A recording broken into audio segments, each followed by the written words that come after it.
नमस्कार मंडळी. आज पुन्हा एकदा स्वागत आहे आपलं नवीन व्हिडिओमध्ये.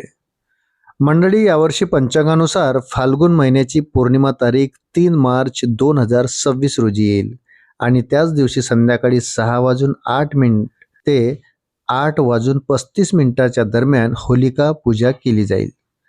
तर दुसऱ्या दिवशी 4 मार्च 2026 रोजी होळी खेळली जाईल. शतकानुशतके चालत आलेली होलिका दहनाची परंपरा हिंदू धर्मात खूप महत्त्वाची मानली जाते. हा सण वाईटावर चांगल्याच्या विजयाचे प्रतीक मानले जाते. होलिकाच्या अग्नीमध्ये ज्यामध्ये सर्व नकारात्मक ऊर्जा जळून जाते आणि व्यक्तीला सुख आणि सौभाग्य प्राप्त होते, त्याची उपासना करण्याची सोपी सनातनी पद्धत आपण विस्ताराने या व्हिडिओमध्ये जाणून घेऊया. होलिका दहन ही होळी सणाची प्रमुख विधी असून नकारात्मक शक्तीचे नाश करण्याचा प्रतिकात्मक उपक्रम मानला जातो. होलिका दहनच्या दिवशी लोक संध्याकाळी मोठ्या उगमाने आग लावतात.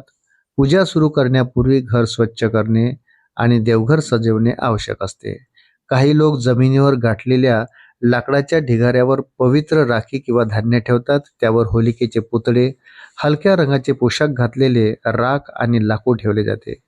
विधीप्रमाणे या पुतळ्यावर तांदूळ, गूळ, फूल, नारळ आणि सुपारी अर्पण केली जातात. नंतर अग्नी जाळून मंत्रोच्चारासह देवतेची पूजा केली जाते.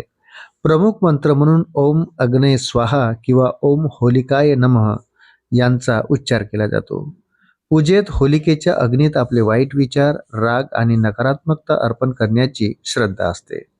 काही ठिकाणी होलिका दहनानंतर राख गोळा करून कपाळावर लावण्याची प्रथा आहे, ज्यामुळे वाईट शक्तीपासून संरक्षण मिळते असा विश्वास आहे. पूजा संपल्यानंतर लोक अग्निकुंडाजवळ एकत्र येऊन भक्तिभावाने प्रार्थना करतात, गाणी गातात आणि होळीच्या रंग सणात सहभागी होतात. घरातील प्रत्येक सदस्य लहान मोठ्या प्रमाणात या विधीत सामील होतो. काही ठिकाणी मातीची किंवा लाकडाची होलिका उधळून अग्निकुंड पूर्ण केला जातो. यानंतर लाकडाच्या दहनातून उरलेली राख साठवली जाते, जी आरोग्य आणि घरातील सुरक्षिततेसाठी पवित्र मानली जाते. या विधीत धार्मिक भावना, सामाजिक ऐक्य आणि आनंद यांचा संगम असतो. होलिका दहन पूजा हा फक्त अग्निप्रज्वलन नाही, तर मन, शरीर आणि घरातील नकारात्मकतेपासून मुक्त होण्याचा, नवीन चैतन्य आणि सकारात्मकतेसाठी शुभारंभ करण्याचा प्रतिकात्मक उपाय मानला जातो. गंगाजल, शुद्ध पाणी, रोली, चंदन, तांदूळ, फुले, हार, गूळ, संपूर्ण हळद, बत्ताशे, नारळ, गुलाल, गहू किंवा बार्लीची कार्ण, कापूर, शेणाच्या गोळ्या, विड्याची पाने, लवंगा, वेलची इत्यादी हवन साहित्य. सर्वात आधी ज्या ठिकाणी होलिका दहनाची पूजा करायची आहे, त्या ठिकाणची जागा स्वच्छ करा आणि गंगा जलाने ते शुद्ध करावे. यानंतर शरीर आणि मन शुद्ध करून आणि होलिका दहनाच्या ठिकाणी पूर्व किंवा उत्तर दिशेला तोंड करून शुभ मुहूर्तावर पूजा सुरू करावी. होलिका दहनाच्या ठिकाणी सर्वप्रथम गायीच्या शेणापासून होलिका आणि प्रल्हादची मूर्ती बनवावी. नंतर ते शेणाच्या, गोवरीच्या आणि लाकडाच्या दरम्यान ठेवल्यानंतर कच्च्या धाग्याने भोवती फिरत 7 वेळा गुंडाळून ठेवावे. यानंतर धूप, दिवा, फुले, चंदन, अक्षत, गूळ, कापूर, संपूर्ण हळद, नारळ, विड्या, लवंग, वेलची, अंबीर, गुलाल, कुंकू इत्यादी अर्पण करावे. यानंतर होलिकेला शेणापासून बनवलेली हार अर्पण करावी.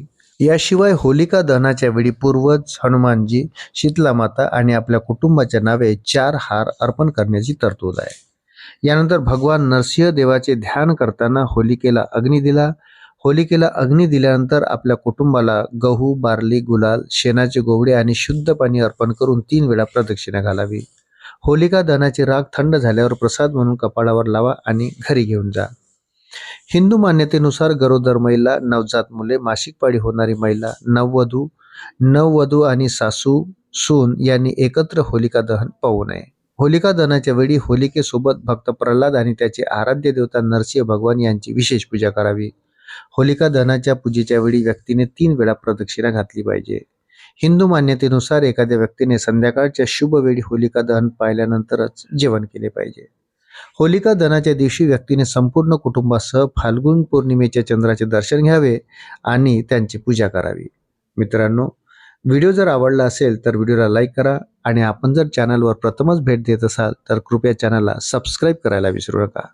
भेटूया पुन्हा अशाच महत्त्वपूर्ण माहितीसोबत. तोपर्यंत धन्यवाद.